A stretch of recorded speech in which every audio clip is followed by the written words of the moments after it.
فان فاكتس عن عايزه اتجوز، كان في حلقه كنا ناويين نستضيف فيها محمد منير، وهسيب لكم بقى انتوا تخمنوا هي كانت انهي حلقه في الحلقات وانهي عريس من العرسان. المسلسل ده اتكتب 3 مرات.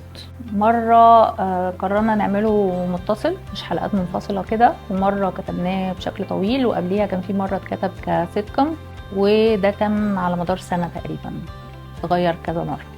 كل البنات اللي كانوا زمايلي في الشغل افتكروا نفسهم نوها الصفراء، وكل ستات العيلة عندنا شافوا نفسهم طنط حشرية، وده عمل لي شوية مشاكل اجتماعية كتيرة كده. بصي، بمجرد ما البنت بتدخل في حقبة العشرينات دي بتبتدي تدخل في الدوامة بتاع الجواز، خاصة لو احنا من مجتمع محافظ شوية، فهتلاقي ان هي طريقة واحدة اللي هي طريقة جواز الصالونات، حد بيعرف حد بيعرف حد فبيوصلكم ببعض، ففجأة بتلاقي نفسك في الصالون مع هذا الشخص اللي انت ما تعرفش عنه حاجة، ولازم تقرري مثلا في خلال 2 3 ان انت هتكملي معاه بقية حياتك. فبالنسبة لي كانت الفكرة غريبة قوي، والاغرب ان مفيش حد بيتكلم عنها، يعني كأنها واقع من وقائع الحياة، ومفيش حد بيتكلم على المشاكل اللي بتحصل او الضغط اللي بيتحط علينا كبنات في وقت البروسيس دي، لان انت بتبقي قاعده انت بتستني اللي جاي لك، انت ما عندكيش فرصه ان انت تختاري، انت يا دوب هتقولي اه لا من المجموعه اللي عندك يعني. فوقتها كانت امي متوفيه من حوالي 3 سنين، وما كنتش لاقي حد اتكلم معاه في الموضوع ده، ومش عارفه الناس ليه ما بتتكلمش عنه. فكان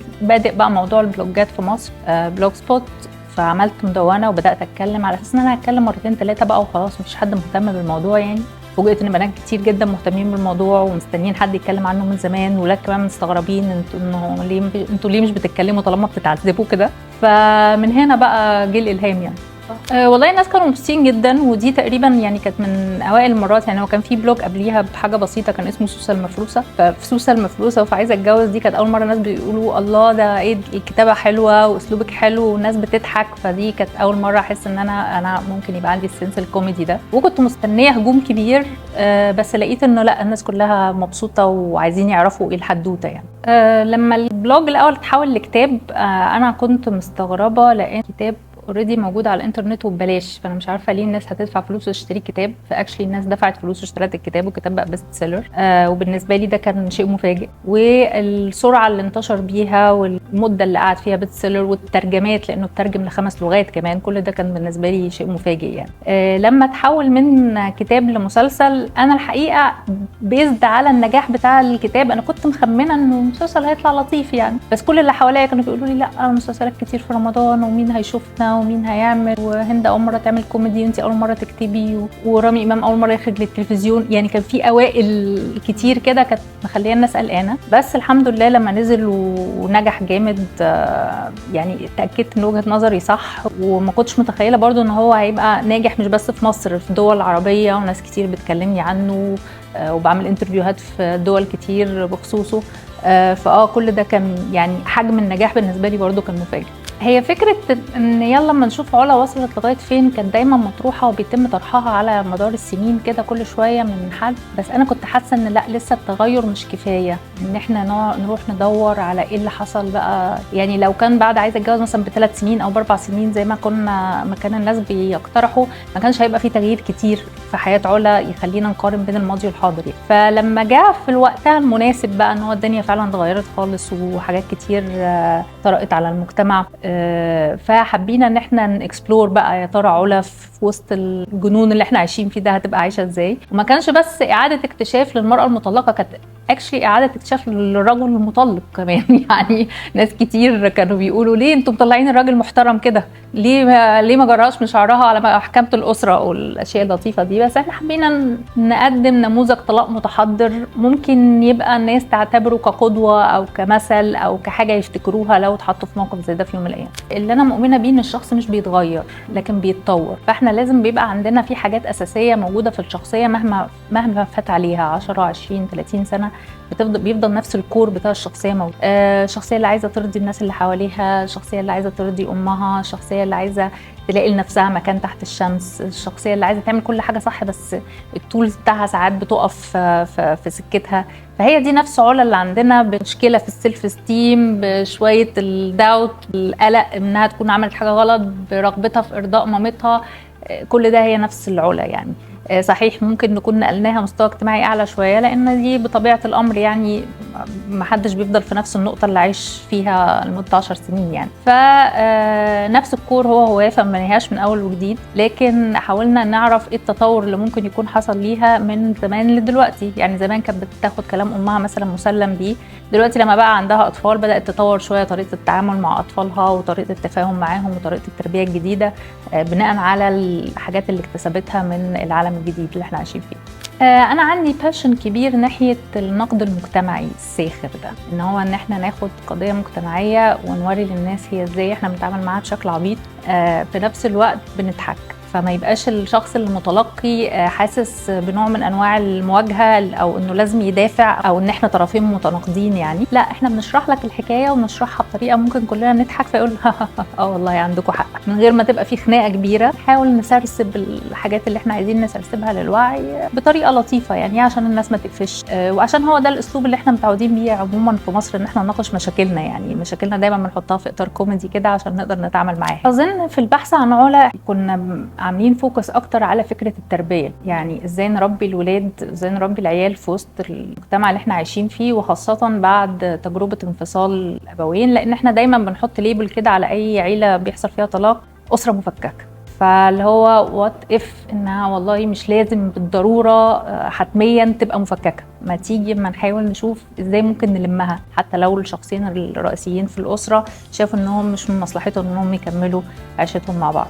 فهو ده اللي احنا كنا مركزين عليه قوي، ان احنا نحاول ندي للناس هنتات كده انها والله ممكن تنفع، فمش بالضروره تبقى النهايه مأساويه وسلبيه ونقعد كلنا نعيط والعيال تنحرف وبتاع. الدنيا ممكن تتظبط يعني باستخدام مش بس شويه تفاهم، شويه الناس تحاول تفهم بعض وتحاول تقرب من بعض ويحاولوا يلاقوا ارض مشتركه. هو مش بس التربيه الحديثه، كمان فكره ان في بنات كتير دلوقتي بيحاولوا يبنوا لنفسهم كارير، حتى لو والله فتحت شوب اونلاين بتبيع فيه هدوم، بتبيع فيه ميك اب، بتبيع فيه معرفش ايه. انا شايفه ده ترند ومنتشر جدا، ان البنات بيحاولوا يلاقوا لنفسهم مشاريع او يلاقوا لنفسهم حاجه انهم يحطوا فيها جهد ويطلعوا بوتنشال ويبقوا ليهم كارير باث.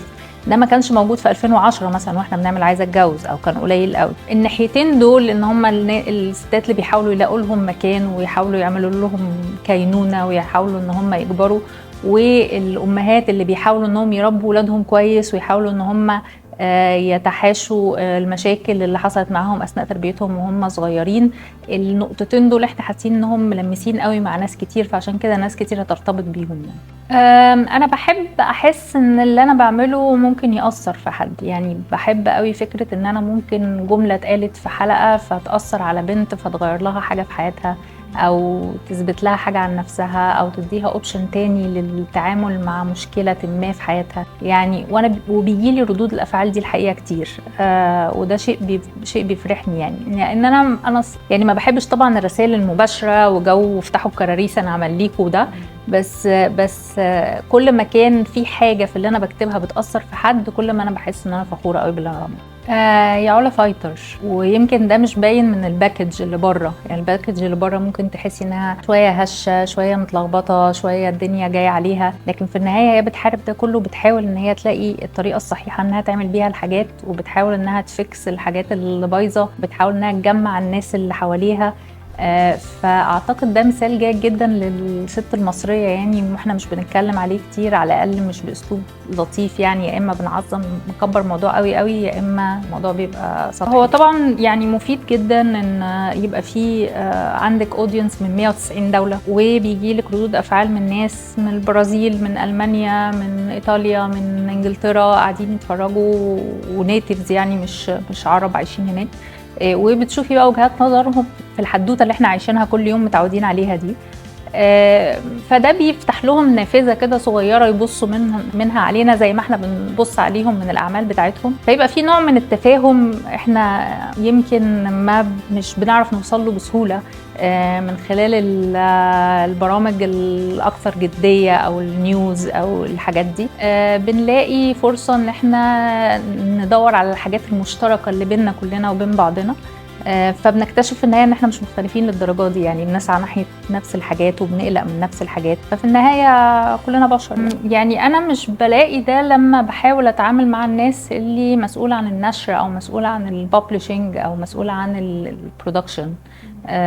بس لما بيبقى في شويه متلقيين مستغربين حاجات انا بالنسبه لي كومن سنس شويه، انا بقى اللي هو ايه بقف كده واقعد افكر، ويعني بستغرب انهم ازاي مش واصلين لنفس النقطه اللي احنا كلنا واصلين لها.